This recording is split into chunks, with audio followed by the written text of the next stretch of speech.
उन्हनि कर्मनि जो भोगींदड़ केरु आहे? तो कर्म बहुत प्रकार के महाराज हैं, उनके भोगने वाला कौन है?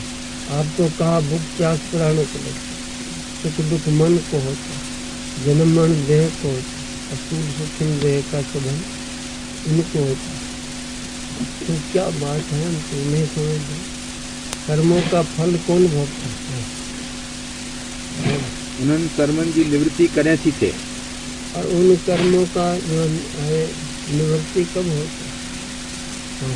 ऐं जीवन मुक्ति जी निवृत्ति कॾहिं थिए थी?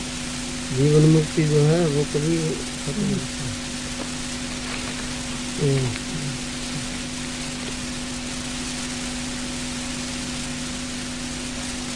दूही को दुखाई लो ना तो कोन को हथ से किन कथा हूंदी तो ॿ चार अठ पंज अची मिलंदा जी।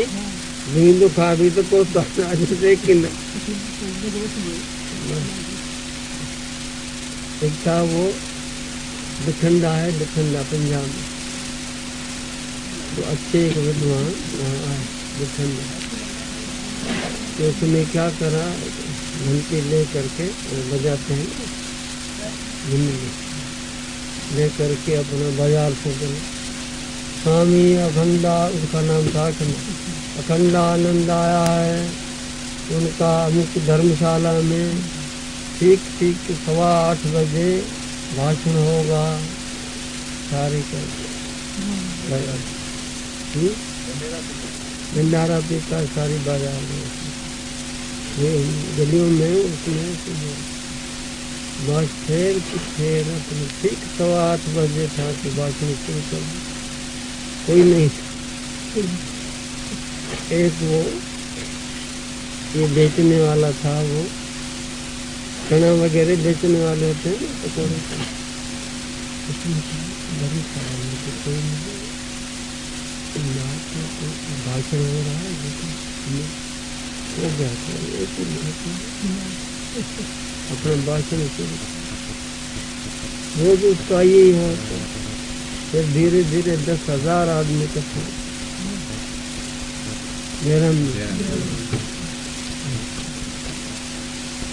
तो 10 हो चाहे थोड़े हो,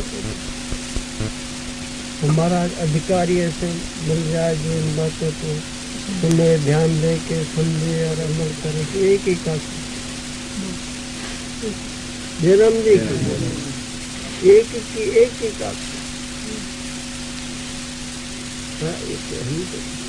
एक करने क्या सत्संग है कि कई बातें निकलती।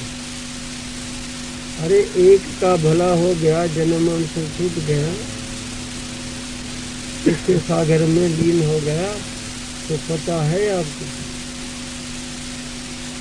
84 लाख जीवों से छूट गया।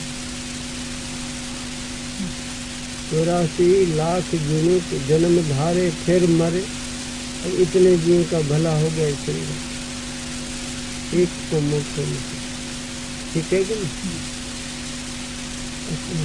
उसका ही हो जाए, अधिकारी मिले। छकड़ो ही गिरा कच्चे दुकान पे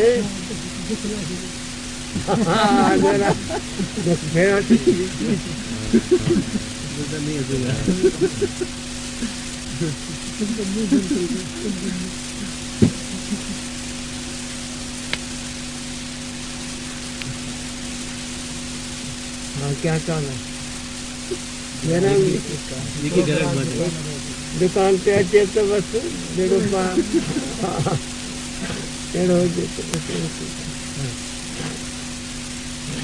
जीवन मुक्त कंहिंखे चयो वञे थो, कृपा करे वो सब खोले समझाए। वो सब कर्म भाई कहते हैं कि तो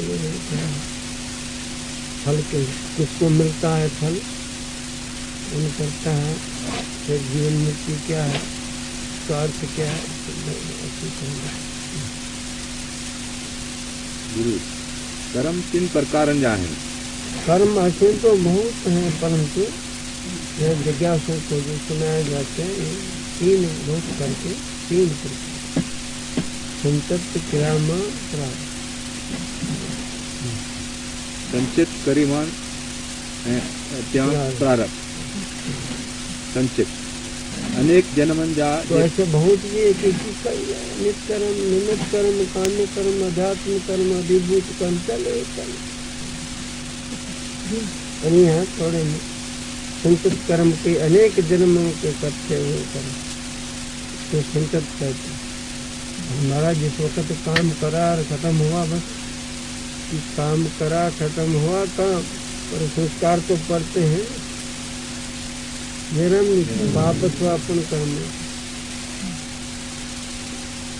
तो वो संस्कार रहते हैं, वो पाप करती, वो बनते। पापों का फल सुख, पुण्यों का फल सुख, पापों का फल दुख। संचित कर्म एक अनेक जन्म के पाप पुण्य कर्म और संचित कर्म। अनेक जन्मनि जा जे पुण्य पाए पाप कर्म तिंजा संस्कार अज्ञान समेत सूक्ष्म शरीर में रहन था। वो सूक्ष्म शरीर के अंदर अज्ञान समेत रहते। जिन जो अञा भोग मिलियो ना है उन्हनि खे संचित कर्म चयो वञे थो। अभी भोग उनको नहीं मिला है, क्योंकि भोग कर्मों के फल मिलने के बगैर महाभारत में लिखा, कर्मों के फल मिलने के बगैर चाहे करोड़ जन्म का हो, फल मिले बगैर खत्म नहीं होता। ज्ञानी की बात और है। तो हम लोग जो है जिनको बोध नहीं, आत्मा का ज्ञान नहीं, तो उनके जो कर्म है जब तक फल नहीं मिलता है तब तक वो नाश नहीं होता, दिखाई देता है। क्रियमान कर्म और दूसरा है क्रियामान कहो, वर्तमान कहो। क्रियामान कर्म इन शरीर से वर्तमान जो अभी पाप और पुण्य कर्म कर रहे हैं उसका नाम वर्तमान। जेके पुण्य पाप कजन पिया उनके क्रियामान